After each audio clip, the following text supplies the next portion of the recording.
नमस्कार, आप देख रहे हैं इंडिया न्यूज। आपके साथ मैं हूं चित्रा त्रिपाठी। नमस्कार, मैं हूं दीपक चौरसिया। दुनिया के सबसे बड़े लोकतंत्र का सबसे लंबा चला महापर्व बस थोड़ी ही देर में खत्म होने वाला है।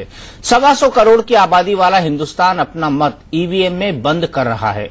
आखिरी दौर की वोटिंग में आज 41 सीटों के लिए मतदान हो रहा है। अब देश ये जानने को बेचैन हो रहा है कि जनता का फैसला आखिरकार क्या रहा।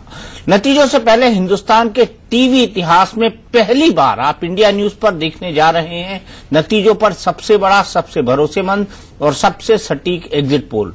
टीवी इतिहास में आज ये पहली बार होगा कि आप एक एक सीट का एग्जिट पोल देखेंगे, यानी आपके चुनाव क्षेत्र में कौन जीतने जा रहा है, आपने जिसको वोट दिया है या फिर कोई और या कोई दूसरा उम्मीदवार। लेकिन इससे पहले इंडिया न्यूज आपको देश की 3 एजेंसियों का एक साथ एग्जिट पोल दिखाने जा रहा है। हम बारी बारी से इन तीनों एजेंसियों का अपना अपना अनुमान आपको दिखाएंगे, फिर बताएंगे इन तीनों का औसत पूर्वानुमान यानी एवरेज एग्जिट पोल क्या कहता है। लेकिन इसके पहले आपको ये बताना चाहेंगे कि आज जिन 40 सीटों पर मतदान हुआ वो कैसा रहा। मतदान हो भी रहा है, लोग अपने घरों से बाहर इस वक्त भी लाइनों में लगे हुए हैं। बनारस की जनता मतदान को लेकर क्या कहती है और वहां पर फीसदी क्या रहा, जनता में कैसा उत्साह दिखा। आजमगढ़ में मुलायम के घर के लोग दिखे क्या, वैशाली में रघुवंश प्रसाद सिंह का विश्वास क्या कहता है। हमारे साथ चर्चा के लिए हमारे तमाम रिपोर्टर्स अलग अलग चुनाव क्षेत्रों से सीधे हमारे साथ जुड़ेंगे, जिनके पास हम चलेंगे। लेकिन उसके पहले स्टूडियो में जो खास मेहमान हमारे साथ मौजूद हैं उनका परिचय आपसे मैं करवा देती हूं। हमारे साथ इस वक्त जुड़ चुके हैं अवधेश कुमार जी, वरिष्ठ पत्रकार अनुज गुप्ता जी और वरिष्ठ पत्रकार ज्ञानेश्वर जी। लेकिन सबसे पहला सवाल दीपक जी आपसे मेरा साथ जुड़ेंगे, जिनके पास हम चलेंगे। लेकिन उसके पहले स्टूडियो में जो खास मेहमान हमारे साथ मौजूद हैं उनका परिचय आपसे मैं करवा देती हूं। हमारे साथ इस वक्त जुड़ चुके हैं अवधेश कुमार जी, वरिष्ठ पत्रकार अनुज गुप्ता जी और वरिष्ठ पत्रकार ज्ञानेश्वर जी। लेकिन सबसे पहला सवाल दीपक जी आपसे मेरा, आज जिन 3 राज्यों की 41 सीटों पर मतदान हुआ है, हो भी रहा है, अभी अगले 1 घंटों तक चलेगा, अभी बढ़ चढ़कर लोगों ने हिस्सा लिया है और लोग अभी भी कतारों में लगे हुए हैं, ये दर्शाता क्या है? दर्शाता है कि लोकतंत्र के इस महापर्व में सभी लोग आहुति देने के लिए तैयार हैं। आज पूर्णाहुति का दिन है, कोई पीछे नहीं रहना चाहता, सब लोग बढ़ चढ़कर हिस्सा लेना चाहते हैं। और सबसे दिलचस्प बात यह है चित्रा कि बस थोड़ी ही देर बाद इंडिया न्यूज पर हम एग्जिट पोल बताने वाले हैं। एग्जिट पोल एक साइंटिफिक मेथड होता है जिसके जरिए हम पोलिंग बूथ से निकलते हुए लोगों से पूछते हैं कि आपने अपना वोट किसको डाला है।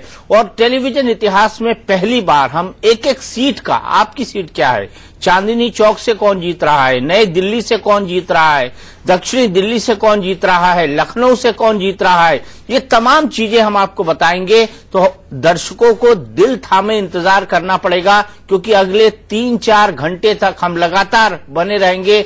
आपके राज्य का हाल बताएंगे, देश का हाल बताएंगे, किसकी सरकार बन सकती है ये बताएंगे, तमाम वो चीजें बताएंगे जो आप जानना चाहते हैं। तो आप दिल थाम कर बैठे रहिए इंडिया न्यूज पर, क्योंकि इंडिया न्यूज आपको बताने जा रहा है एक नहीं बल्कि 3 एजेंसियों का एग्जिट पोल एक साथ, और उसका एवरेज दिखाएंगे हम बस थोड़ी सी देर बाद। चित्रा बिल्कुल, और पहली बार टेलीविजन के इतिहास में होगा जब 3 एजेंसियों के एग्जिट पोल एक साथ होंगे, उसका एवरेज क्या होगा वो भी आपको दिखाएंगे। लेकिन उसके पहले ज्ञानेश्वर जी आपसे मेरा ये सवाल है, आज जिन 41 सीटों पर वोटिंग चल रही है, अभी तक हम देखें तो वोटिंग परसेंटेज काफी ज्यादा हाई रहा है और तमाम रिकॉर्ड्स को तोड़ते हुए वो आगे बढ़ा है, ये क्या मैसेज देता है?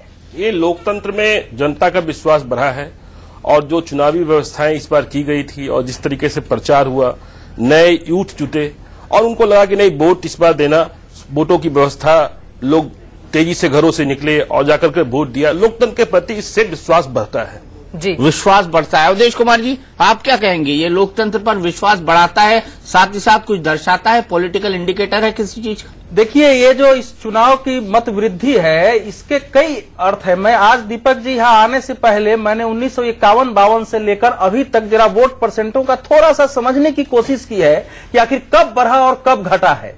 तो मैंने पाया है कि जैसे आजादी के बाद जो एक उत्साह था तो खूब वोटिंग हुई थी, 61% और 63% वोट हुई थी 1951, 52 और 57 में। लेकिन आप जानते हैं कि उसके बाद देश में एक निराशा छाने लगी। तो 62 में आपको दीपक जी शायद और देश को भी आश्चर्य होगा कि 11% वोट एकाएक घट गया था 1962 के माहौल में। फिर जब 67 में इंदिरा गांधी आ गई थी, कांग्रेस बट रहा था तो एक उम्मीद जगी थी, फिर उस समय वोट बढ़ा है 6%। फिर उसके बाद आप देखते आइए, ऊपर से नीचे तक मैं देख रहा हूं कि जब देश में निराशा का माहौल हुआ है या उम्मीदें नहीं रही है, तो या तो वोट परसेंट घटा है या बराबर रहा है। नॉर्मल पोजीशन में कभी भी 6-7% वोट का उठना और गिरना नहीं रहा है। इसीलिए आप देखेंगे कि 1999 से लेकर के और 2009 तक लगभग वोट परसेंट बराबर रहा है। ये पहली बार उसके बाद अगर 66.3 या 4% वोट हो रहा है, तो ये है कि या तो किसी के खिलाफ गुस्सा है, किसी के प्रति सहानुभूति है, कुछ लोग नई राजनीति चाहते हैं, या तो देश में एक आक्रामक राष्ट्रवाद का नया ज्वार है। इसका पॉलिटिकल मीनिंग वही है जो आने वाले चुनाव में दर्शाएगा। हमारे भारत के अब तक के चुनाव इतिहास का निष्कर्ष यही है। बिल्कुल, निष्कर्ष यही है। और इस वक्त हमारे तमाम सहयोगी अलग अलग हिस्सों से हमारे साथ जुड़ चुके हैं, जिनका हम सीधे रुख कर लेते हैं। बनारस से हमारे साथ रजत राकेश टंडन और राजीव शर्मा जुड़े हुए हैं, गोरखपुर से विपिन चौबे और आजमगढ़ से कुछ ही देर में मोहम्मद अफसर भी हमारे साथ जुड़ेंगे। सबसे पहले रजत, आपसे, वहां पर बढ़ चढ़कर लोगों ने हिस्सा लिया है, अब तक का वोटिंग परसेंटेज क्या कहता है और लोगों में कितना उत्साह आज पूरे दिन दिखाई दिया है? लगभग देखिए 50% मतदान हो चुका है, अभी 1 घंटा बाकी। अभी भी आप देख सकते हैं, पीछे मैं अपने कैमरामैन से कहूंगा कि जूम करके कुछ तस्वीरें आपको दिखाएं। अभी भी लोग आ रहे हैं, लगातार शाम का वक्त है, दिन में धूप बहुत तेज थी, लेकिन लगातार सड़कों की अगर बात करें बनारस की, तो लोग आ रहे थे, मतदान कर रहे थे। मतदान करने के बाद जब बाहर निकल रहे थे सड़कों पे, तो ऐसा नहीं था कि सीधे अपने घर चले जा रहे थे। चिलचिलाती धूप थी, लेकिन 5-5, 6-6, 7-7 लोग एक साथ बैठते थे, इस बात पर चर्चा करते थे कि हमने किसको वोट दिया, 1 नंबर पर बटन दबाया या 3 नंबर पर बटन दबाया। तो इस बात की चर्चाएं बनारस में आम रही कि 1 नंबर पर बटन दबा या फिर 3 नंबर पटा। तो आप कह सकते हैं कि वोट करने के बाद ऐसा नहीं था कि बनारस अपने घरों में चला गया। जी, ये 1 नंबर और 3 नंबर का क्या मैजिक है? 1 नंबर पर कौन है और 3 नंबर पर कौन है? देखिए दीपक जी, 1 नंबर पर अजय राय हैं, कांग्रेस के प्रत्याशी, और 3 नंबर पर नरेंद्र मोदी है। तो जब भी कोई वोट देके बाहर आता था, कोई बुजुर्ग आता था, तो जैसे आप और शहरों में देखते हैं कि चुपचाप आदमी मतदान करके निकल जाता था, बनारस में ऐसा नहीं था। कोई बुजुर्ग आता था या कोई नौजवान आता था, तो उससे लोग कहते थे कि आप जाइए, 1 नंबर दबा दिया यार, 3 नंबर दबा दिया यार। तो ये भाषा यहाँ चलती रही लगातार। लोगों एक दूसरे से मजाक करते रहे, बाहर आए, चर्चा करते रहे कि भाई 3 नंबर दबाया कि 1 नंबर दबाया। तो आप कह सकते हैं कि धूप थी, लोग परेशान थे, पीने का पानी नहीं था क्योंकि दुकानें बंद थी, लेकिन जो माहौल था बनारस का वो ऐसे ही रहा। हो सकता है कोई समाजवादी पार्टी को वोट देके आया हो, बसपा को वोट देके आया हो, लेकिन बाहर आने के बाद सब एक साथ बैठे, एक साथ चर्चा ली और यहां से दिल्ली तक की राजनीति बतियाई जा रही थी बनारस की गलियों में। जी, और 1 और 3 को जोड़ दिया जाए तो 13 सितंबर को नरेंद्र मोदी का प्रधानमंत्री पद के उम्मीदवार के रूप में 2013 में घोषणा भी हुई थी। फिलहाल सीधे राजीव शर्मा का हम रुख करेंगे। राजीव, आज पूरे दिन आपने क्या कुछ देखा?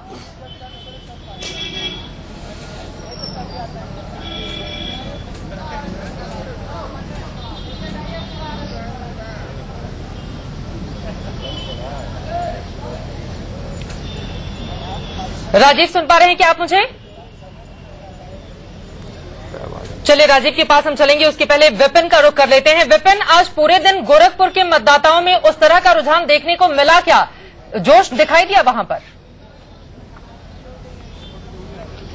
बिल्कुल जोश दिखाई दिया, क्योंकि 3 बजे तक का जो परसेंटेज अभी आया है चित्रा, वो 45% यहाँ पर मतदान हो चुका है और उसके बाद 3 घंटे का वक्त बाकी था। हालांकि अभी मतदान जारी है और अब अंतिम 50 मिनट बाकी हैं, तो लोगों के आने का सिलसिला अब तेजी से शुरू हुआ है। जिस तरह का मतदान हमने सुबह 7 बजे देखा था, कुछ इसी तरह का मतदान अब देखने को मिल रहा है। वजह इसकी ये है कि दिन में गर्मी बहुत ज्यादा थी, लोग निकलने से परहेज कर रहे थे। शहरी इलाका है ये, और शहरी इलाके में लोग जब शाम हुई है, थोड़ी सी राहत उनको मिली है गर्मी से और धूप से और गर्म हवाओं से। अब लोगों ने बाहर निकलना शुरू किया है। माना जा रहा है कि 55% से ज्यादा गोरखपुर का परसेंटेज जाएगा। लेकिन जिस तरह से राकेश बता रहे थे हम लोग को कि वहां पर स्थिति कैसी थी, कैसी चर्चाएं थी, लोग वोट देकर बाहर निकल कर आ रहे थे, किस तरह से आपस में हंसी ठिठोली और एक दूसरे को छेड़ भी रहे थे। लेकिन अगर गोरखपुर की बात करें तो गोरखपुर में तस्वीर इसकी उल्टी थी। यहां पर अंडरस्टूड है बिल्कुल कि होना क्या है, कौन हो रहा है, कौन सांसद होगा, हमें वोट किसको देना है, किसी को बताना और समझाना नहीं है। और यहां तक कि जिस सीट पर, जिस वीवीआईपी सीट पर मैं खड़ा हूं, गोरक्षनाथ मंदिर के ठीक बगल में ये इलाका है। यहां पर योगी आदित्यनाथ के अलावा कोई कैंडिडेट झांकने भी नहीं आया कि यहां की तस्वीर क्या होगी। तो समझ सकते हैं कि गोरखपुर की जनता कहां जा रही है। और यहां पर किसी से कोई बातचीत भी नहीं कर रहा है, सीधा वोट डालता है, गाड़ी में बैठता है और घर चला जाता है, किसी से कोई चर्चा नहीं करता है। कमोबेश तस्वीर साफ है, बस मुहर लगने की बारी है और 16 मई को यह तस्वीर बिल्कुल साफ हो जाएगी। तो विपिन, योगी का जलवा बरकरार है वहां पर? बिल्कुल दीपक जी, योगी का जलवा बरकरार रहेगा और ये जलवा बरकरार रखने के पीछे वजह यह है कि योगी और मोदी का कॉकटेल इस बार हो गया है, जो जलवा और भी बेहतरीन होगा। क्योंकि 1998 से लेकर 2009 तक लगातार योगी हर जीत में परसेंटेज अपने बढ़ाते गए हैं, दायरा बढ़ाते गए हैं। माना जा रहा है कि 2014 के लोकसभा चुनाव में भी ये परसेंटेज बढ़ेगा और योगी एक बार फिर पुराने मतों के आधार पर जिस तरह से वो जीत दर्ज करते आए हैं, ऐतिहासिक जीत, उसी तरह इस बार भी जीत दर्ज करेंगे अपनी। लेकिन सबसे बड़ी बात यह है कि योगी गोरखपुर में तो जीतते हैं लेकिन आसपास की सीटों पर बड़ा प्रभाव रखते हैं। क्या वो इस बार वहां बीजेपी को सपोर्ट कर रहे हैं? क्योंकि अधिकतर जगह वो अपने रिबेल खड़े कर देते हैं या बीजेपी के नेताओं को हराने लगते हैं। इस बार के क्या हालात हैं? दीपक जी, बहुत बड़ा मिथ है लोगों को कि ये आसपास की सीटों पर बहुत ज्यादा दबाव रखते हैं। 2009 से लेकर 2014 के बीच में 3 चुनाव आए, 2 लोकसभा और 1 विधानसभा। तीनों चुनाव में योगी आदित्यनाथ ने सबको डिस्टर्ब करने की कोशिश की, पार्टी पर प्रेशर बनाया, अपने कैंडिडेट, अपने कार्यकर्ताओं को पार्टी में जगह दिलाने के लिए वर्चस्व की जंग लड़ते रहे, लेकिन उनकी कहीं नहीं सुनी गई। आप देखिए इस बार के 2014 के लोकसभा चुनाव को देखिए, डुमरियागंज में जगदम्बिका पाल का इन्होंने विरोध किया, महाराजगंज में पंकज चौधरी का विरोध किया, संत कबीर नगर में शरद त्रिपाठी का विरोध किया, बांसगांव में इन्होंने कमलेश पासवान का विरोध किया। चारों तरफ ये विरोध करते रहे। विरोध के बावजूद जिनका इन्होंने विरोध किया उसको टिकट मिला। 2012 में भी यही हुआ, हिंदू वाहिनी के कैंडिडेटों को खड़ा कर दिया गया बीजेपी के कैंडिडेट के सामने, लेकिन असर कुछ भी नहीं हुआ। और न जब सीटों पर असर नहीं पड़ा तो आलाकमान पर भी असर नहीं पड़ा। 2014 में भी यही हुआ। ये चाहते थे किसी और को टिकट दिलाना, लेकिन आलाकमान ने इनकी एक नहीं सुनी, बल्कि इनको प्रचार करने भी जाना पड़ा। हालांकि इसका बहुत ज्यादा असर आंकड़ों पर और जो रिजल्ट आए हैं 2009, 12 और 14 के आएंगे उस पर बहुत ज्यादा दिखता नजर नहीं आ रहा है। तो कह सकते हैं एक हवा है योगी आदित्यनाथ का, इसमें कहा जाता है कि दबाव रखते हैं, लेकिन गोरखपुर के बाहर जब भी वो तस्वीर बदलने की कोशिश किए हैं नाकाम साबित रहे हैं। यही वजह है कि आलाकमान एक भी इनकी नहीं सुना है और जब जिसका इन्होंने विरोध किया है टिकट उसको ही मिला है। तो मिथ उन्होंने कैसे बनाए रखा है अभी तक? ये मिथ जो क्रिएटेड है कि गोरखपुर, गोरखधाम, गोरख मंदिर और उसके बाद चाहे कुशीनगर हो, चाहे बांसगांव हो, चाहे महाराजगंज हो, चाहे जितनी कॉन्स्टिट्यूएंसी हो, डुमरियागंज हो, जितने नाम आपने लिए, तमाम नामों जो जुड़े हुए हैं गोरखपुर से, उन तमाम जगहों पर यह मिथ क्यों बना हुआ है आखिरकार?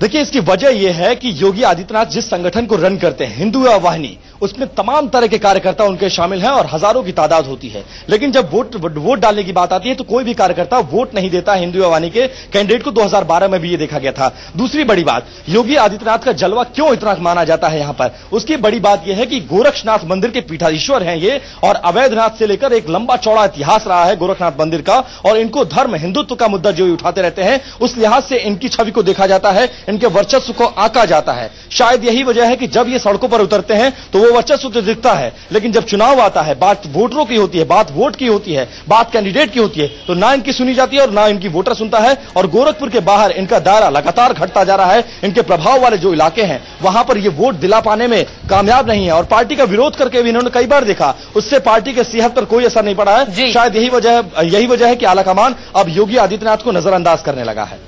चलिए, नजरअंदाज करने लगा है। लेकिन नरेंद्र मोदी गोरखपुर जरूर पहुंचे थे बड़ी रैली करने के लिए, और नरेंद्र मोदी आजमगढ़ भी पहुंचे हुए थे। आजमगढ़ समय समय पर योगी आदित्यनाथ भी जाते रहे हैं। मोहम्मद अफसर, ये बताइए, मोदी की जो हवा बह रही है, जिसका दावा बीजेपी कर रही है, उसका असर दिख रहा है कि आजमगढ़ में, या फिर मुलायम सिंह सब पर भारी पड़ रहे हैं वहां? अगर सीधी सीधी बात करें हम, तो चित्रा, बिल्कुल मुलायम सिंह की हवा यहाँ पर है और यहाँ पर लोगों ने खुल करके मुलायम सिंह का साथ दिया है। सबसे बड़ी बात, लोगों ने सबसे पहले कंपेयर किया रायबरेली और अमेठी से और कहा कि अगर उन जगहों को गांधी परिवार की वजह से जाना जाता है तो आजमगढ़ को भी मुलायम सिंह की वजह से जाना जाएगा। जैसे कहते हैं कि बनारस में नरेंद्र मोदी ने सपना बेचा है, तो उसी तरह से मुलायम सिंह यादव ने भी हसीन सपना बेचा है। बहुत वादे किए हैं कि अगर मैं जीत करके आया तो आजमगढ़ के लिए वो कर दूंगा, विकास करूंगा, साथ में यूनिवर्सिटीज बनवाऊंगा, साथ में इंडस्ट्रीज खोलूंगा, और साथ ही साथ सबसे बड़ी बात, जो छवि की बात आती है कि आजमगढ़ की छवि को सुधारना पड़ेगा, आजमगढ़ के मुद्दे को संसद में उठाना पड़ेगा, वो सारा काम मैं करूंगा। कहे तो मिला जुला करके बहुत ही हसीन सपना बेचा है और लोगों ने कहीं ना कहीं विश्वास भी किया है। और ये हालांकि फैसला तो 16 तारीख को आएगा, लेकिन जिस तरह से मुझे हवा दिख रही थी तो लोग अच्छे खासे सपोर्ट में दिख रहे थे आज मुलायम सिंह यादव के। लेकिन अफसर, यहाँ पर सबसे बड़ी बात, मुलायम सिंह यादव को एड़ी चोटी का जोर लगाना पड़ गया। रमाकांत यादव उनके मुकाबले अगर 21 नहीं थे तो 20 तो कम से कम पड़ते दिखाई दे रहे थे। बिल्कुल सही कह रहे दीपक जी, क्योंकि जिस तरह से जब से डिसाइड किया मुलायम सिंह यादव ने, तो उसके बाद पूरा का पूरा उत्तर प्रदेश या कहे पूरा का पूरा सपा उतर करके आजमगढ़ की धरती पर आ गया था। हर कोशिश कर दी, बिल्कुल एक एक मिनट का इस्तेमाल किया है मुलायम सिंह को जिताने के लिए, हर तरीके से। परसों शाम तक एक एक बड़े नेता यहां मौजूद थे। और इतना ही नहीं, सबसे बड़ी बात यह कि आरोप यह भी लगाया जा रहा था, विपक्ष खास करके रमाकांत यादव और दूसरी पार्टी के लोग अभी तक आरोप लगा रहे थे कि अभी भी कई बड़े नेता आजमगढ़ में मौजूद है और हो सकता है कि 6 बजे के बाद बोगस वोटिंग भी हो, इतना तक आरोप लगाया गया है। हालांकि हो सकता है कि ये उनकी कहीं ना कहीं नाराजगी हो, लेकिन कहीं ना कहीं एक हवा दिख रही थी और शुरुआत में बहुत आसान नहीं लग रहा था, लेकिन आज लोगों का एक विश्वास बनता हुआ दिख रहा था और उसी के तहत शायद वोटिंग भी हो रही थी। विपिन को जोड़ना चाह रहे हैं। जी विपिन। इसी बातचीत में मैं एक छोटा सा टेक्स्ट जोड़ना चाहूंगा चित्रा, क्योंकि मैं लखनऊ में रहता हूं, उत्तर प्रदेश देखता हूं और मैं बहुत लंबे अरसे से कवर करता भी आ रहा हूं। आजमगढ़ की अगर बात करें तो वहां पर सिर्फ एक टेक्स्ट आजकल चल रहा है, 2 यादव लड़ रहे हैं, बड़ा यादव कौन है? तो जाहिर सी बात है कि रमाकांत यादव की तुलना में मुलायम सिंह यादव बहुत बड़े यादव हैं और बहुत बड़ा फेस है। इसलिए वहां का जो यादव वोट बैंक है वो शिफ्ट कर रहा है कि बड़े यादव को जिताओ, छोटे यादव को हम जिताते आए हैं। लेकिन 2 यादवों के बीच जो लड़ाई है वो भी काफी ज्यादा दिलचस्प हो गई है। राजीव शर्मा के पास हम चलेंगे बनारस, लेकिन उसके पहले अनुज जी एक छोटा सा जवाब आपसे। आजमगढ़ की जो लड़ाई है वो काफी दिलचस्प हो गई है और अभी हाल ही में कुछ दिनों पहले तक जाकर वहां पर अमित शाह ने आजमगढ़ को आतंकगढ़ कह दिया, जिस पर बड़ा बवाल भी हुआ था। इसको किस तरह से देखते हैं आप? ये बिल्कुल देखिए, आजमगढ़ पिछले कुछ वर्षों से कुछ बदनाम हुआ है। आतंकवादी जो मुंबई में या अन्य देश के अन्य हिस्सों में पकड़े जाते हैं उनका, या दिल्ली में भी, उनका संबंध कहीं न कहीं आजमगढ़ से निकल कर आया है। ये बड़ा दुर्भाग्यपूर्ण रहा है, क्योंकि आजमगढ़ केवल आतंक का गढ़ नहीं है, मगर जो बदनामी उसके हिस्से में आई है। क्यों किया उन्होंने? हाँ, जो देखिए वो मैं स्पष्ट मानूंगा कि चुनाव को पोलराइज कराने की ही कोशिश थी, और वो कोशिश तो मुलायम सिंह यादव ने भी की ना। यदि वो आजमगढ़ लड़ने के लिए गए तो उसका एक खास मकसद था। किया उन्होंने? हाँ, जो देखिए वो मैं स्पष्ट मानूंगा कि चुनाव को पोलराइज कराने की ही कोशिश थी, और वो कोशिश तो मुलायम सिंह यादव ने भी की ना। यदि वो आजमगढ़ लड़ने के लिए गए तो उसका एक खास मकसद था, और वो पूरे पूर्वांचल के साथ साथ यानी वाराणसी और आजमगढ़, इन दोनों को आप एक साथ जोड़ करके देखें, और दोनों का मतदान एक दिन होना भी इस पूरे प्रक्रिया को कैटलिस्ट के रूप में काम कर गया। वो बिल्कुल। सीधे रुक कर लेते हैं वाराणसी का, जहां से राजीव शर्मा भी हमारे साथ जुड़े हुए हैं। राजीव, आज पूरे दिन आपने क्या कुछ देखा?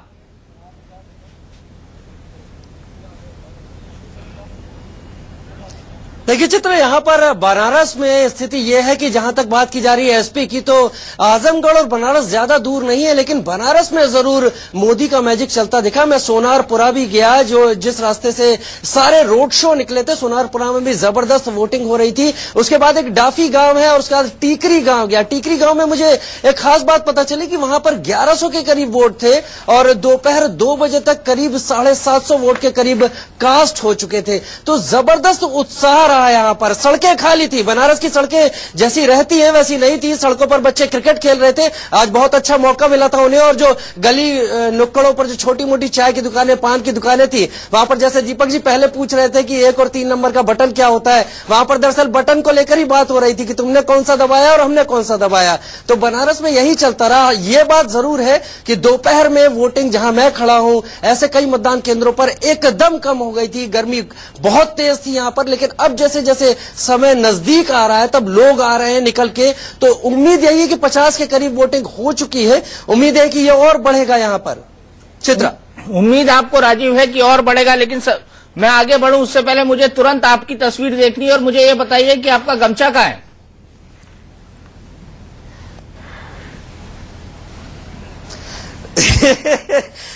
दीपक जी, वो गमछा इतना पसीने में नहा चुका है क्योंकि मैंने यहाँ से 4 गांवों को तय किया और वो मेरे पीछे रखा हुआ है, क्योंकि मेरे पीसीआर की मेरे से निवेदन था मेरे से कि वो गमछा थोड़ा दूर रखे, क्योंकि यहाँ गले में फंसता था और उससे मेरा ईपी खराब होता था। तो वो गमछा मेरे साथ ही है दीपक जी, और वो गमछा बनारस की पहचान है। दरअसल आपने बहुत अच्छी बात उठाई। यहाँ पर जो भी कैंडिडेट्स हैं और यहाँ का जो भी मतदाता है, वो उन लोगों को बहुत खुशी खुशी स्वीकार करता है जो बनारस के रंग में रंगे दिखाई पड़ते हैं। जो बनारस में आके बनारस का नहीं होता है, उसे त्यागने में बहुत देर नहीं लगाता बनारस। बिल्कुल, त्यागने में देर नहीं लगाता। यहाँ पर बड़ा सवाल मैं आपसे ये जानना चाहूंगा कि आपने तो इतना पसीना बहा दिया, किसने सबसे ज्यादा पसीना बहाया प्रचार के अंदर? अरविंद केजरीवाल ने, नरेंद्र मोदी कम दिखाई दिए, उनके लेफ्टिनेंट अमित शाह ने, अजय राय ने, राहुल गांधी ने। किसने सबसे ज्यादा पसीना बहाया और किसको अपने गमछे को गाड़ी के अंदर रखना पड़ा?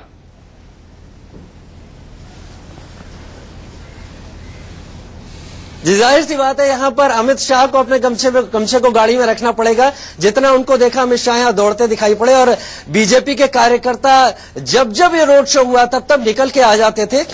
जहां बात करता हूं मैं आप कार्यकर्ताओं की, आप कार्यकर्ता 5-6 की टोली में हर चौराहे पर खड़े मिलते थे, वो वहां पर पैम्फलेट बांट रहे होते थे। लेकिन एक बात मैं साफ करना चाहूंगा दीपक जी, इन पूरे 6-7 दिनों के अंदर जब मैंने इस प्रचार को देखा और काफी चीजों को देखा, कांग्रेस मुझे राहुल के रोड शो के अलावा नजर नहीं आई। बनारस में कांग्रेस का कार्यकर्ता या कांग्रेस का झंडा केवल उस दिन शवाब पर था, उस दिन जलवे पर था जिस दिन राहुल रोड शो कर रहे थे।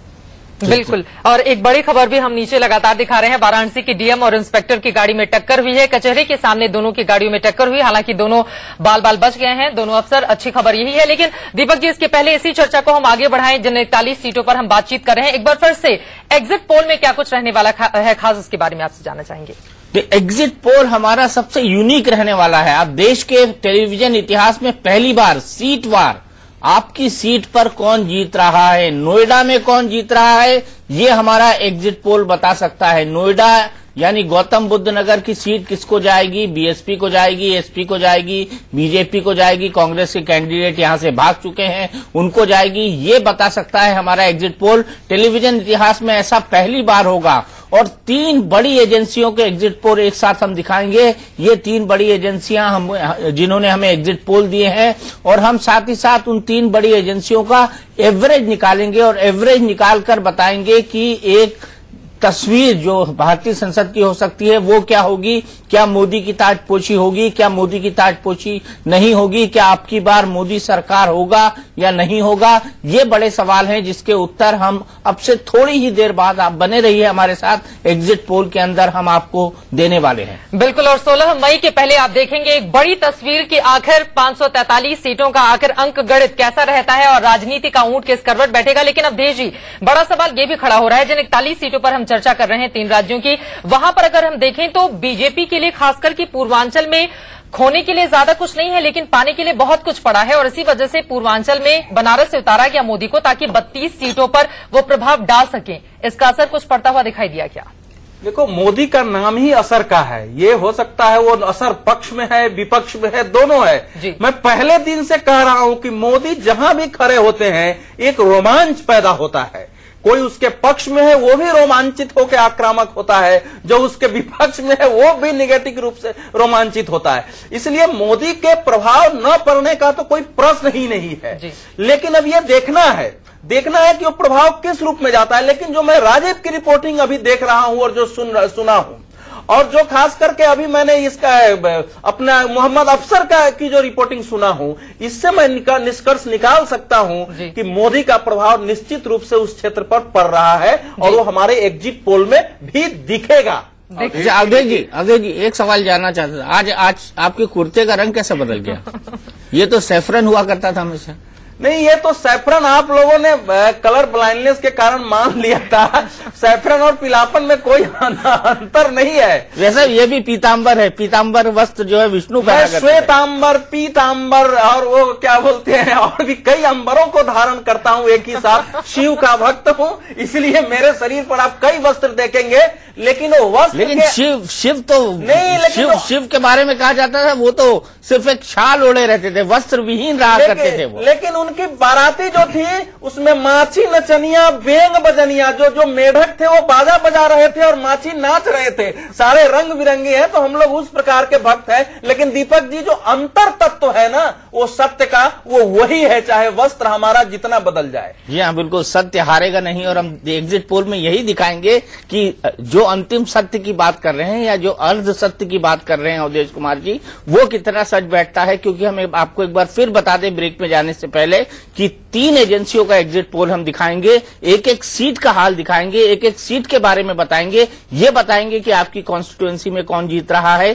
3 बड़ी एजेंसियों का सर्वे होगा, उसका एवरेज हम आपको दिखाएंगे। तीनों बड़ी एजेंसियों का अलग अलग सर्वे भी हम आपको दिखाएंगे। तो ऐसा अनोखा सर्वे आपने इंडियन टेलीविजन पर पहली बार देखा होगा। तो बने रहिए आप इंडिया न्यूज के साथ। इस वक्त लेते हैं एक छोटा सा ब्रेक।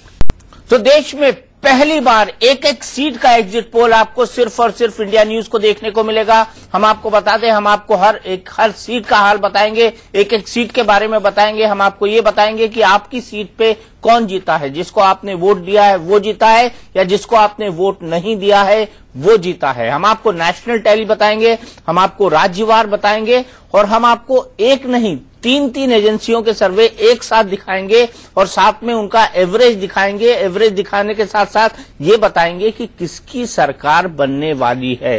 क्या नरेंद्र मोदी की ताजपोशी होगी? क्या नरेंद्र मोदी 7 RCR पहुंचेंगे?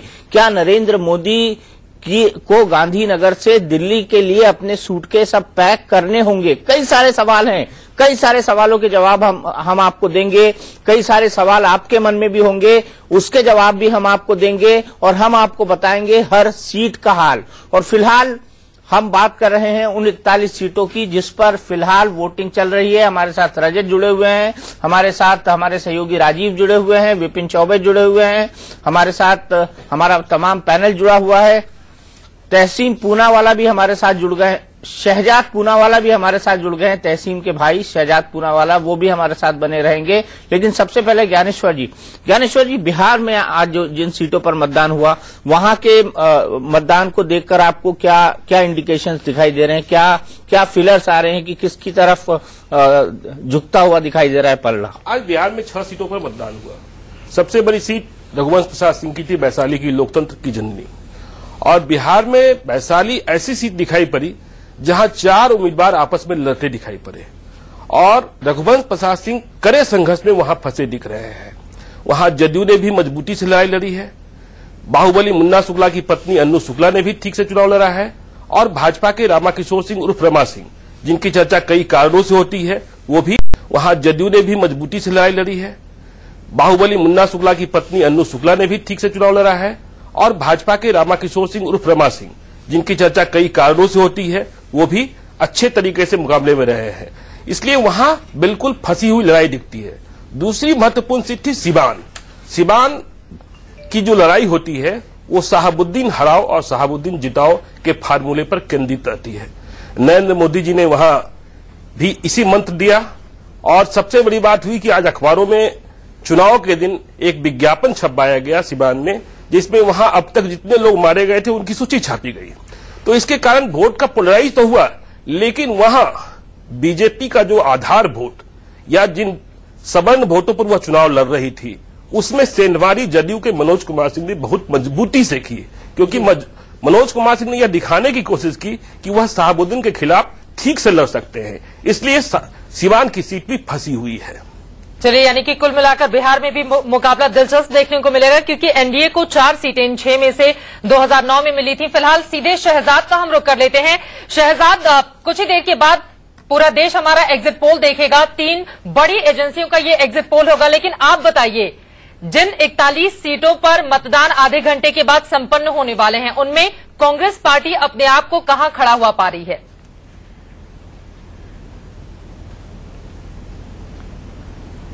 देखिए, चुनावी भविष्यवाणी करना ये मेरी फितरत में भी नहीं है, ना ये हमारी संस्कृति है कि हम अहंकारी बन के ये घोषणा कर दे 16 मई से पहले कि कौन सी सीट में हमारा पलड़ा भारी रहेगा।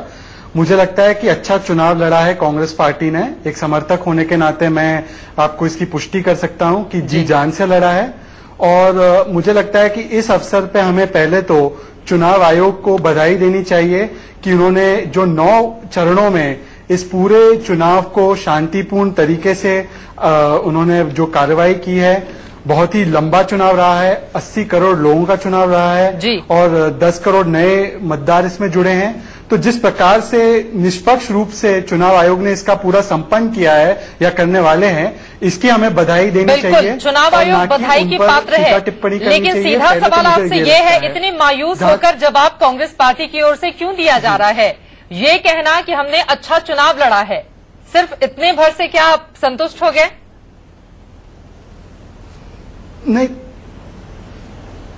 नहीं मैडम, तो मैं अगर आपसे ये कह दूं कि 330 सीट आने वाली है कांग्रेस पार्टी की, जो बात जिसमें कोई तथ्य का आधार ना हो, तो क्या ये बात सुनने में लोगों को ज्यादा पसंद आएगा? मुझे लगता है कि हमें तथ्यों के आधार पर बात करनी चाहिए।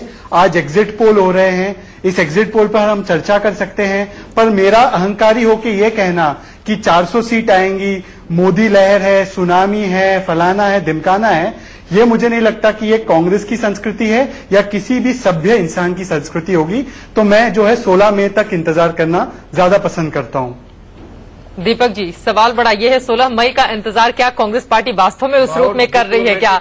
बहुत डिप्लोमेटिक आंसर था। नहीं शहजाद, मेरा सवाल ये है कि ठीक है, अच्छी बात है, 16 मई का इंतजार हो रहा है, लेकिन क्या होता है, पूत के पांव पालने में ही दिख जाते हैं। तो आपको पूत के पांव पालने में दिखाई दे रहे हैं या नहीं?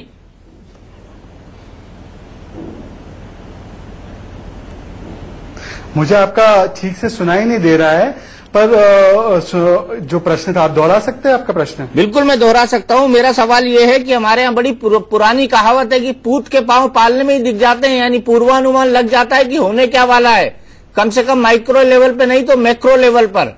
तो आपको पूत के पांव पालने में दिखाई पड़ रहे हैं कि नहीं दिखाई पड़ रहे हैं? आपको कांग्रेस की सरकार बनती दिखाई पड़ रही है या नहीं दिखाई पड़ रही है?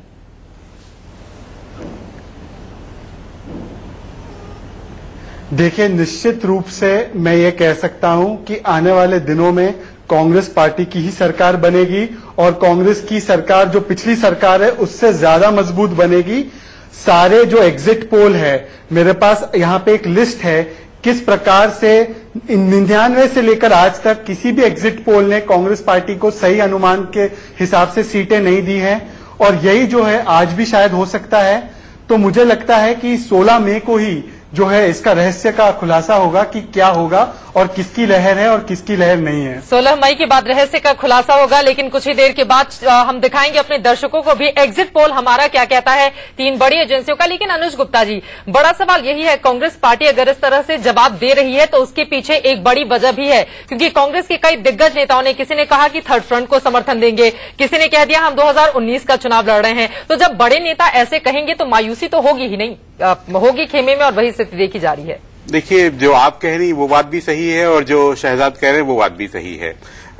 ये बात सही है कि एग्जिट पोल जो भी पिछले 15 वर्षों में हुए हैं उन्होंने कांग्रेस को थोड़ा अंडर एस्टिमेट किया हमेशा और बीजेपी को थोड़ा ओवर एस्टिमेट किया।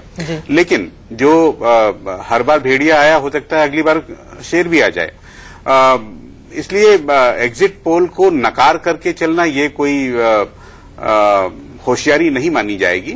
और हर पार्टी एग्जिट पोल करा रही है। शहजाद साहब भी जानते होंगे कांग्रेस ने भी अपना एग्जिट पोल कराया। राहुल गांधी खुद कराते हैं। जी हाँ, बिल्कुल। राहुल गांधी खुद अपने टिकट बांटने से पहले तमाम तरह के एग्जिट पोल, ओपिनियन पोल, सब चीजें स्वाभाविक है, क्योंकि जनता की नब्ज जानने के लिए आपको घर से बाहर निकलना होगा।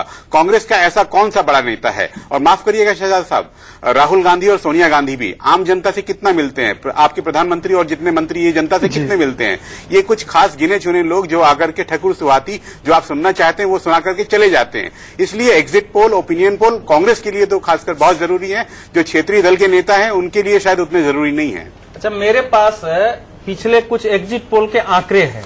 ये मेरे पास भी, आपके पास भी होंगे ना, तो उनको पढ़ के बता सकते हैं। नहीं, आप बता दीजिए, आप बता दीजिए। देखो, ऐसा है शहजाद जी, 1998 में आपको जो सीटें कांग्रेस एलाइज की थी 166, और एग्जिट पोल जो है जो डीआरएस ने दिया था 155, Outlook AC Nielsen 149, Frontline CMH 150, India Today CSDS 164। Sir जल्दी से नहीं, कोई नहीं, जल्दी नहीं। तो इसलिए ये कहना कि एकदम से है। उसी प्रकार से आप अगले 1999 में भी जब आ जाएंगे तो आपकी सीटें आप देख लेंगे कि जो एक्चुअल सीट थी वो आपको 114 और 20 बाकी आपके 134 सीटें थी, और जो एग्जिट पोल थे चारों का 139, 148, 140, 145, 146। तो ये कहना 2004 में थोड़ा सा अंतर दिखता है, लेकिन वो भी इतना ज्यादा नहीं है जितना कह रहे हैं। एग्जिट पोल में भी एक अनुमान होता है 1-2% से भारत में जो विखंडित राजनीति है, और आपको मालूम है कि 176 या 77 सांसद पिछली बार केवल जो है 20 से 30% वोटों पर जीते थे वो, तो इतने उसमें थोड़े बहुत हेर फेर हो जाते हैं, लेकिन ये नहीं है कि कोई बड़ा अन्याय कांग्रेस के साथ हुआ है एग्जिट पोल में। नहीं, मैं आपको बता दूं 2004 में 338 सांसद 1 लाख की लीड से नीचे जीते थे, लेकिन 2009 में 404 सांसद, यानी बहुत सारे सांसद थे, बहुत कम वोटों से जीत करके आए थे। 10,000 से नीचे के 54 सांसद चुन करके आए थे। इसलिए टच एंड गो बहुत सारों की जीत थी। और इस बार चूंकि 12 करोड़ 13 करोड़ अतिरिक्त वोट पड़े हुए हैं, जितने वोट पिछली बार कांग्रेस यानी सबसे बड़ी पार्टी को भी नहीं मिले थे, इसलिए इस बार शायद जीत हार का अंतर कई सीटों पर अधिक रहने वाला हो। शहजाद को जोड़ना चाह रहे थे। शहजाद, मैं ये कहना चाहता हूं कि यही आंकड़े जो 2004 के थे, अगर आप फासला देखें तो कांग्रेस पार्टी और यूपीए को 222 मिले और बाकी के लोगों ने कहा 160, 170। और 2009 पे अगर आप आ जाए तो कांग्रेस पार्टी और यूपीए को 262 मिले और ओपिनियन पोल ने कहा 200 के नीचे। तो ये जो अंतर है, ये काफी अंतर है। पर बहरहाल इस पे हम लड़ाई बहस नहीं कर रहे। 204 में 197 भी दिया था। पोल में जो ज्ञानी लोग हैं, कभी कभी स्टूडियो में बैठे बैठे लोगों से भी गलती हो जाती है। 204 में भी बैठे बैठे लोगों से गलती हो जाती है। नहीं, गलती राहुल गांधी और सोनिया गांधी जी का सवाल है। शहजाद, गलती सबसे हो जाती है। हम गलती की बात नहीं कर रहे, एक साइंस की बात कर रहे हैं, एक मेथोडोलॉजी की बात कर रहे हैं। लोगों का सबसे ज्यादा भ्रमण रहा है पूरे इस देश में। अरे 11 से 20% वोटिंग में 155 सांसद अगर जीत रहे हो, आप मुझे कोई जानकारी नहीं है। उसमें 1 से 2% में कार्यकर्ता हूँ कांग्रेस पार्टी का, और मेरी जो औकात है ये नहीं है जानने की कि एग्जिट पोल हम कराते या नहीं। मैं केवल एक समर्थक हूँ। चलिए, आप केवल एक समर्थक हैं, लेकिन ज्ञानेश्वर जी, बड़ा सवाल। समर्थक हूँ, मुझे ये जानकारियां नहीं है, शायद यहाँ पे बैठे ज्ञानी लोगों को पता लेकिन हमने ये भी देखा है कांग्रेस पार्टी दरअसल किसी भी चीज को, हालांकि शहजाद आए हैं हमारे शो में, लेकिन कांग्रेस ने बायकॉट का ऐलान इसके पहले भी हमने देखा था। तमाम जब हो रहे थे सर्वे या फिर पोलिंग में, कोई बैठता नहीं था। तो कांग्रेस के अंदर पहले से बड़ी खबर आ रही है। चित्रा, मैं यहाँ पे रोकूंगा आपको। अभी से लोग नरेंद्र मोदी को प्रधानमंत्री बना रहे हैं। पीए संगमा ने, जो कि लोकसभा के पूर्व स्पीकर हैं, राष्ट्रपति पद का चुनाव लड़ चुके हैं, उन्होंने मुलाकात की है इस वक्त गांधीनगर जाकर नरेंद्र मोदी से, और उन्होंने कहा है कि मैं देश के भावी प्रधानमंत्री से मिल रहा हूं। अवधेश जी, आपका पहला रिएक्शन। आप तो आज तो बड़े खुश होंगे आप। नहीं, मेरे लिए इसमें कोई खुशी और दुखी का कारण नहीं है। मेरे लिए तो खुशी और दुखी तब होगी जब देश की स्थिति सुधरे, लोगों की आकांक्षाएं पूरी हो, कोई भी प्रधानमंत्री आए। चुनाव खत्म हो गया अवधेश जी, अब चुनाव खत्म हो चुका है। नहीं, चुनाव से देश के, देखिए, चुनाव देश की समस्या का समाधान नहीं है।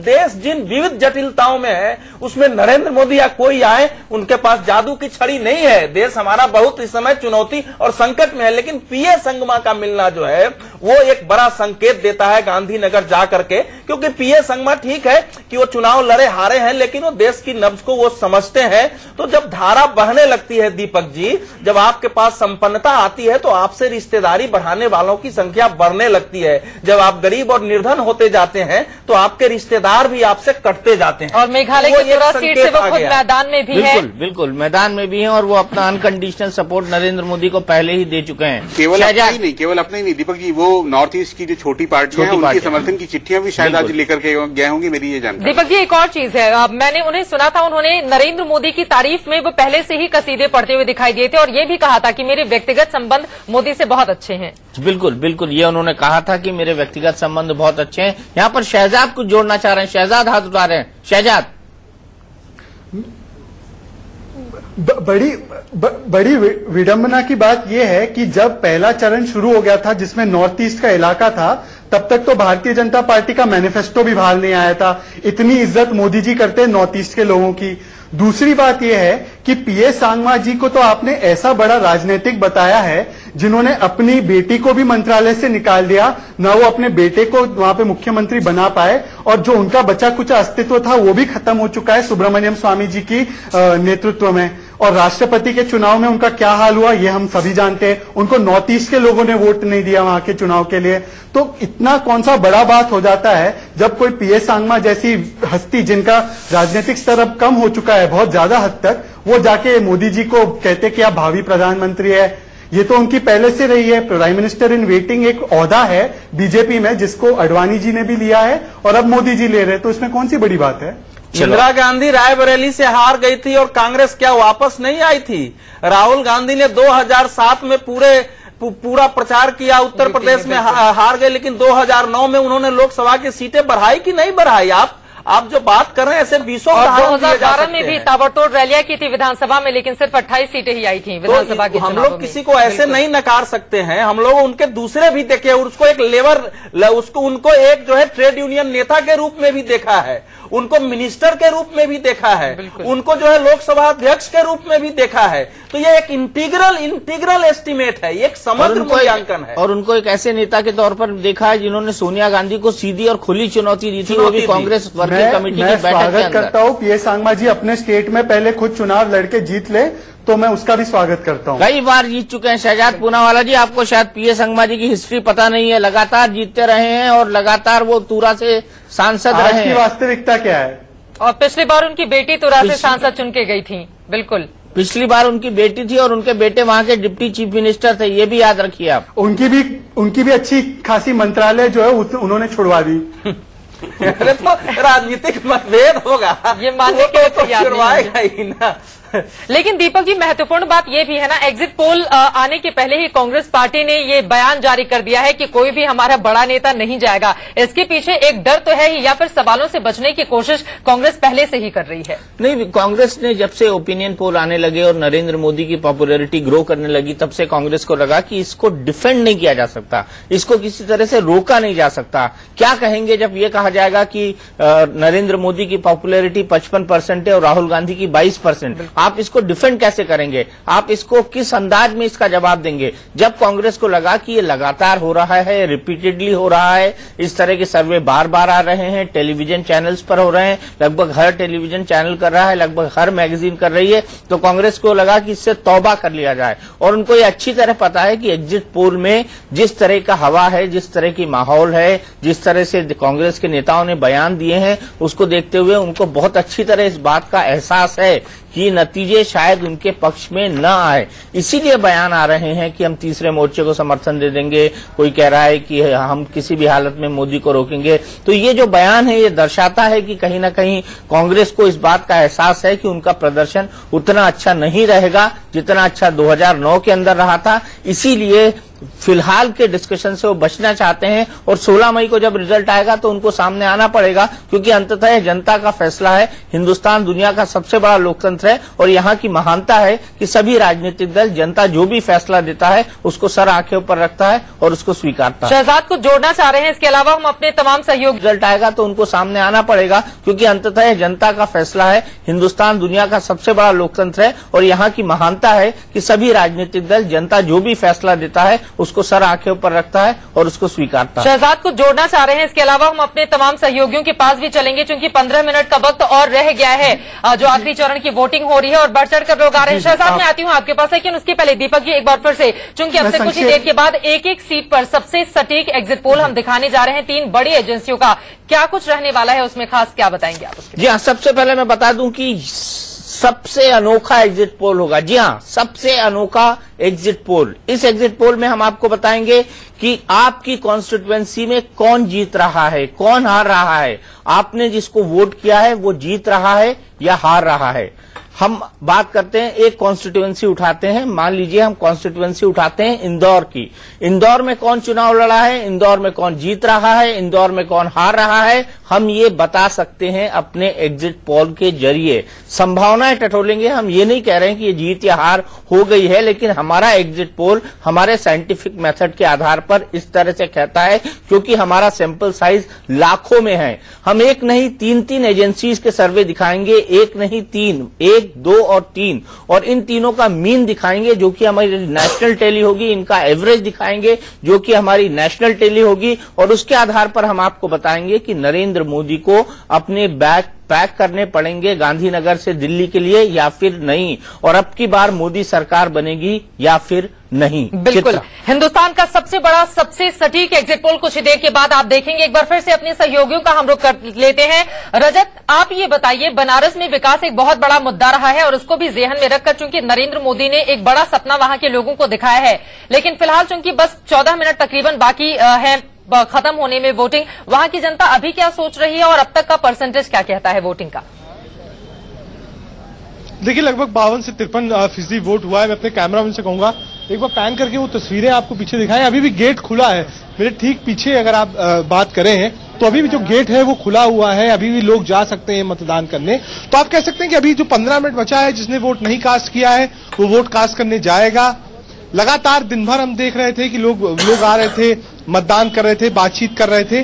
तो आप कह सकते हैं कि अगर एक लाइन में कहा जाए तो बनारस का जो चुनाव है बड़ा प्रेस्टिजियस चुनाव है। इस बार आप कह सकते हैं कि अगर किसी चुनाव की चर्चा थी, आमतौर पर ऐसा लोकसभा चुनाव में हमने पहले नहीं देखा था कि दो लोगों के बीच में चर्चा होती थी। इस बार दो चीज खास थी लोकसभा चुनाव में, एक गांधी परिवार और मोदी में सिमट के रह गया था पूरा आप कह सकते हैं हिंदुस्तान का चुनाव, और दूसरा अगर कॉन्स्टिट्यूएंसीज की बात करें तो मुझे लगता है बनारस से ज्यादा चर्चा पूरे देश में किसी और कॉन्स्टिट्यूएंसी की थी नहीं। बिल्कुल, सबसे ज्यादा नजरें भी टिकी हुई थी। दीपक जी आपको जोड़ना चाह रहे थे। बिल्कुल, सबसे ज्यादा नजरें टिकी हुई थी। रजत, आपने जैसे कहा 1 और 3 नंबर का बटन, और कौन कौन सी साइन लैंग्वेजेस थी जिसको यूज किया जा रहा था? अरविंद केजरीवाल के लिए कौन से बटन का इस्तेमाल किया जा रहा था?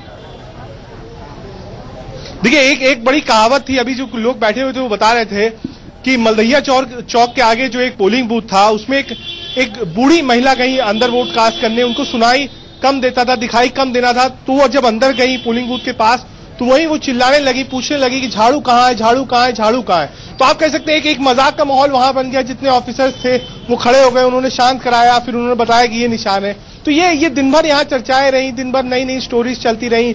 स्टोरी फिर चली कि अजय राय जो है वो निशान लगा के चले गए, कहें ठीक है चर्चा होने दीजिए इस बात की, कुछ वोट इसी तरीके से मिल जाएगा। उसके बाद अजय राय जहां जहां से निकले ये बात होने लगी कि भाई देखिए कांग्रेस के कैंडिडेट जा रहे हैं, मोदी नहीं घूम पा रहे हैं आज, इसलिए परेशान है, इसलिए टीवी मीडिया पर वो अपना भाषण दे रहे हैं। तो आप कह सकते हैं कि जो भी फ्लेवर था, जो भी कलर था, बनारस ने उसको एक्सेप्ट किया, बनारस ने उसे अपने तरीके से लिया। और जो भी मतदाता थे, चाहे वो भाजपा के हो, कांग्रेस के हो, सपा के हो, बसपा के हो, आप के हो, वो सब साथ बैठे हुए थे। मतदान करने अलग अलग गए थे, लेकिन जब बाहर निकले थे तो शायद एक बाइक से घूम रहे थे, हाथ में हाथ डाल के घूम रहे थे, एक ही आप कह सकते हैं प्लेट में अगर उन्होंने 2 समोसे लिए होंगे तो साथ खा रहे थे और आधी आधी चाय पी रहे थे। अच्छा बताइए, ठंडाई पी कि नहीं आपने? जी दीपक, जब हमने लगातार बनारस घूमे तो हमने ठंडाई पी। विशेष तौर पर मुझसे कहा गया था कि जब आप ठंडाई पिए तो एक बार पहले पूछ लें कि कहीं इसमें भांग तो नहीं मिली है, क्योंकि अक्सर बनारस की भांग भी बहुत फेमस है, भांग वाली ठंडाई मिल जाती है जिसके बाद दिक्कत होती है, तो उससे हमने काफी बचने की भी कोशिश करी।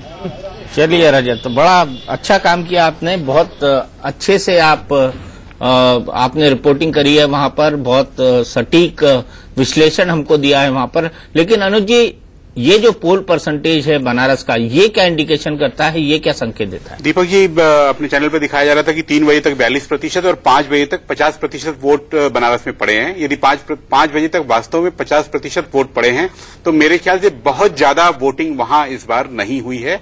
पिछली बार 42.60% यानी 42.5% वोट थे, उसकी तुलना में आपको 8% और अभी का 1 घंटा 5% और मिला तो 12-13% बढ़ा हुआ दिख सकता है। लेकिन जब पूरा उत्तर प्रदेश एवरेज में 12% अतिरिक्त वोटिंग कर रहा हो तो इसका मतलब है कि कोई बड़ी लहर वाराणसी शहर के अंदर नहीं है। चिंता अगर इस तरह की है तो उसके पीछे वजह क्या हो सकती है? जैसे मोदी बार बार अपील कर रहे थे कि बनारस की जनता बाहर निकले। लखनऊ और कानपुर, ये जो 2 शहर हैं, इन्होंने 20 से 25% अतिरिक्त मतदान किया पिछली बार की तुलना में। मेरे ख्याल से वहां के अंतिम जो वोट प्रतिशत है, मैं उनका इंतजार करना पसंद करूंगा। नहीं, लेकिन देखो, जिस प्रदेश में एवरेज 50% के नीचे ही आज तक मतदान हुआ है, तो वहां 55% होना, 12-13% मत बढ़ना, ये भी साधारण नहीं है। नरेंद्र मोदी के खड़ा होने से ये लगता है कि वहां बहुत ज्यादा होना चाहिए, लेकिन 12 और 13% मत का बढ़ना भी अनुज जी अच्छा जानते हैं कि परिणामों को बिल्कुल आमूल रूप से बदल सकता है। मैं आपकी बात से सहमत हूं, लेकिन जब बगल के 2 शहर बनारस के जो है, लखनऊ और कानपुर को आप नजरअंदाज नहीं कर सकते हैं। मुरली मनोहर जोशी पहुंचे, कानपुर में उसका फायदा मिलेगा या फिर नुकसान होगा, ये भी देखना होगा। चलिए चर्चा को हम आगे बढ़ाएंगे। राणा यूब इस वक्त हमारे साथ वरिष्ठ पत्रकार जुड़ चुके हैं मुंबई से। राणा, आपसे हम समझने की कोशिश करेंगे, जिन 41 सीटों पर अभी वोटिंग चल रही है उसमें आप किस तरह से एनालिसिस करेंगे, आपका अंगणित कहता क्या है?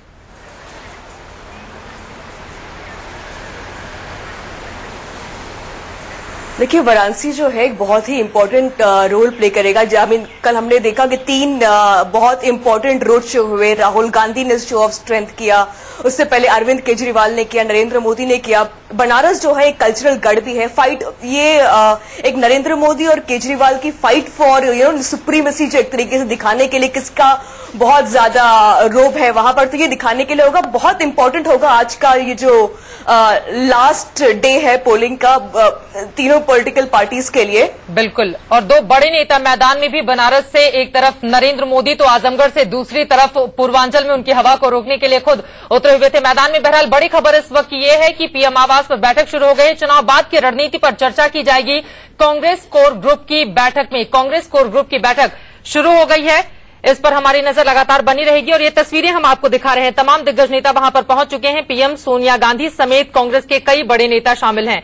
दीपक जी, चुनाव बाद की रणनीति पर चर्चा की जाएगी। जी हाँ, बिल्कुल, चुनाव बाद की रणनीति पर चर्चा की जाएगी। ये देखा जाएगा कि अब तक जो पोलिंग हुई है उसमें कांग्रेस के जो ग्राउंड लेवल का फीडबैक है वो क्या कहता है, ब्लॉक कांग्रेस कमेटी क्या कहती है, डिस्ट्रिक्ट कांग्रेस कमेटी क्या कहती है, साथ ही साथ प्रदेश कांग्रेस कमेटी क्या कहती है, उसके आधार पर आगे की रणनीति की चर्चा होगी। अलायंसेस क्या कहते हैं उस पर चर्चा होगी। आंध्र प्रदेश, सीमांध्रा और तेलंगाना, अगर मैं कहूं तो गलत नहीं होगा, उनमें जो राज्य सरकारें बन रही हैं उसमें क्या करना होगा, क्या उसमें टीआरएस से गठबंधन की जरूरत पड़ेगी या नहीं पड़ेगी, सीमांध्र में किस तरह की समीकरण बनते हैं असेंबली के अंदर और किस तरह के समीकरण बनते हैं देश के अंदर, इन तमाम चीजों पर नजर होगी इस कांग्रेस कोर ग्रुप की। और कांग्रेस कोर ग्रुप को हमको देखना होगा कि कांग्रेस कोर ग्रुप जो है वो एक इंडिकेशन देके जाएगा शाम को कि आने वाले समय में कांग्रेस कोर ग्रुप कांग्रेस जो है किस डायरेक्शन में आगे जाएगी,